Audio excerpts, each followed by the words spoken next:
The Times of Israel reports, return to the land. White supremacists building whites-only settlement in Arkansas.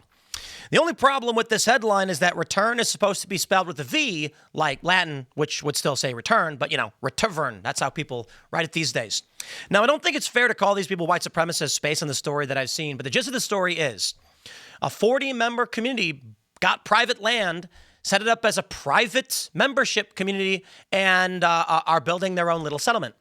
This is the answer to the population collapse and the AI revolution. And my prediction here is young people are largely going to become homesteaders or farmers, and people are going to return to tradition, whether they want to or not. Now, of course, Times of Israel calls them white supremacists. Stupid argument, especially in this context. Maybe they are white supremacists. Maybe they do think white people are better than everybody else, whatever. I don't care. People are allowed to buy private property and live there with their friends. So what is the argument against this?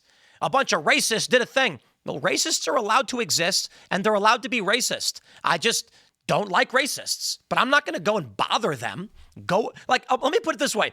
White supremacists have left your towns and gone to a big empty plot of land, and they're leaving you alone. Hey, this is a win-win, isn't it? If they want to create their own community, who cares? Well, here's the story.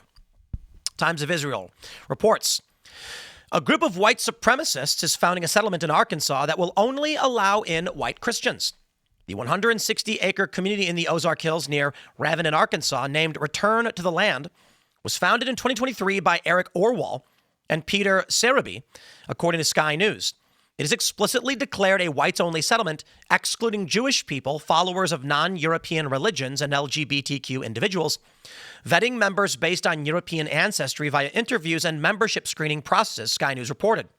About 40 people currently live on site, and hundreds more worldwide have paid for membership. According to Sky News, some of the members are police officers and federal agents.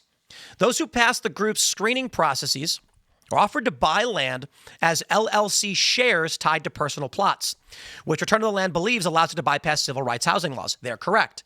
It's a private plot of land. You can apply to become a co-owner and purchase shares. This private stuff was always allowed.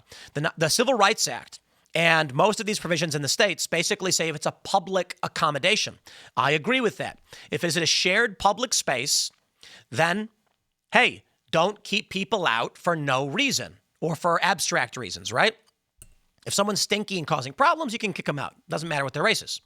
In this regard, if I bought a house and said, I'm only inviting in people that I want to invite in, it's private, then yeah, I choose. Imagine a reality where people argued if you bought land, you have to let anybody on it. Well, there'd be no such thing as trespassing laws. So in this regard, they're saying, I can sell to whoever I want shares in my business. The argument, however, against this could be that offering up shares publicly opens them up to discrimination lawsuits. In the end, I still think they will win. And I got to be honest, I don't see a problem with these people creating a community in the middle of nowhere. I'm going to say it again to all the lefties and the BLM, whatever. Guys, if this is true and they are white supremacists and they left, leave them alone. Let them go do their thing. They say because Return to the Land has a legal status as a private member association, the group claims that its LLC structure exempts it from the Fair Housing Act. Civil rights groups say the arrangement is likely unlawful. Who cares? Literally, who cares? They've left. Congratulations, the white supremacists have left. They've gone off, they're leaving you alone, and they're in the woods. What's the problem? So it's just, I'm so stupid. Civil rights groups like the NAACP have condemned the community. Why? Warning that it revives segregationist ideas. But they left. Who cares? Arkansas Attorney General Tim Griffin told Sky News that his office is reviewing whether Return to the Land is violating state and federal law. Within the settlement, the Sky News reporter saw graded land, laid roads, a boundary fence, cabins, a community center, a schoolhouse, goat herds, wells, and community members preparing shared meals together. Orwell described the project to Sky News as a fortress for the white race and framed it as a model for white separatist ethno-nationalist living. He was ambivalent about his feelings toward Adolf Hitler, but explicitly discussed the idea of a new charismatic leader akin to a second coming of Hitler. He said, you want a white nation? Build a white town, he told Sky News. Yes, go off and do your thing.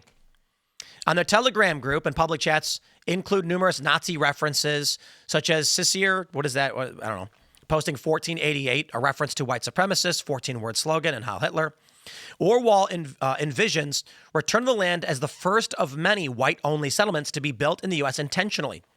There are 3 other settlements currently being constructed, which Orwell sees as a path to power for the ethno-nationalist movement. We've got the video here. Let's roll a little bit of it. I don't want to play too much, but let's return to the land. Let's go. It is hot, hard work. To join RTTL, you have to sign up to the Private Members Association, or PMA. And there are strict criteria for membership, as Scott Thomas, a board member and one of the founding fathers here, explains. You have to be a PMA member to live here. Yeah. So you have to be someone of European heritage. The group's logo, based on a Nordic rune, draws on that heritage. It is the PMA that the group believes makes this all legal. Once members have been vetted on ethnicity and other grounds, they can buy shares in the Limited Liability Company, or LLC. Those shares translate to acres of land that they can build on.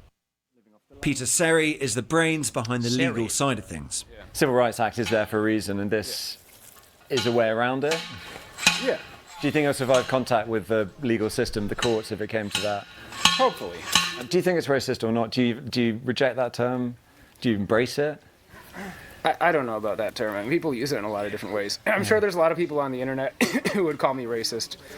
I don't really know or care whether that term applies to me or not. Maybe. Who cares? Scott, what do you think? Yeah, I almost don't know what racist means anymore. Like it's called racist. A prejudice towards someone who's from a different ethnicity. Well, actually, the modern definition of racism, according to critical race theory, all white people are racist automatically. Yep. A lot of this is reaction to left-wing identity politics, critical race theory, and movements like Black Lives Matter. And fundamentally, this is identity politics, but white identity politics. So what? And what they're building here is a safe space for people of European ancestry. I don't think they can win. I don't think they can win. I think in the long run, there's a strong possibility they lose that. Now, maybe when I say win, I mean like succeed in their venture of creating this community, but they are going to face attacks on all fronts. And look, man, a bunch of dudes trying to work within the legal system to survive these legal assaults, good luck. You know, what I will say, the challenge is with the LLC structure and purchasing shares. I don't know exactly how they operate it, but I would say this. If it is that there is a figurative monarch, the founder retains 51% and control of voting rights, the control of the board, then they can probably survive. But even an LLC structure, when it sells shares, risks hostile takeover. If at any point there is not a majority controller of a singular ideological purpose, you're going to get ideological breakdown. And what that means is, so long as voting can happen, voting will erode your system over a long period of time. That is not advocacy for monarchy, but my point is, even in the United States, the Founding Fathers' vision has been eroded over a long period of time to the point where this nation is facing a serious crisis. Economic, financial, population, etc. Mass migration, a political bifurcation. Now, you can argue that monarchy can't avoid these things either, but a monarch maintains a solid worldview over a long period of time, or at least is more likely to. Our Supreme Court is supposed to be that purpose. They have lifetime appointments so that their worldview remains static and rigid and stops the country from swinging wildly in random directions. But with a structure like this, you eventually will get you're going to get infiltrators. There's going to be some liberals who are like, I'll buy shares. Powerful interests will buy shares. They'll fit every criteria. And then once they do, with controlling power in the LLC, will start to take away what you've built. So, depending on how they structure it, it is possible. But I will also add, just because systems can be broken doesn't mean don't build a system. So for those that are complaining that these guys are doing something wrong, I literally don't care. They bought acres. They're building a settlement. Congratulations. Have fun. They moved away from all of you and are doing their own private thing. Isn't this what you want? The white supremacists have decided to disintegrate from your political structures? Or would you prefer it if the white supremacists were in your city hall, in your police departments? So by all means, maybe these people are white supremacists or whatever. They're doing you a favor. They have voluntarily chosen to leave to go live in the middle of nowhere and build their own communities. If you try and go in there and screw with them and stop them, all you're going to do is force them back into the systems you claim you don't want them in. I'll leave it there, my friends. Smash the like button, share the show. Stay tuned. We got more coming up for you throughout the day, and we'll see y'all in the next segment.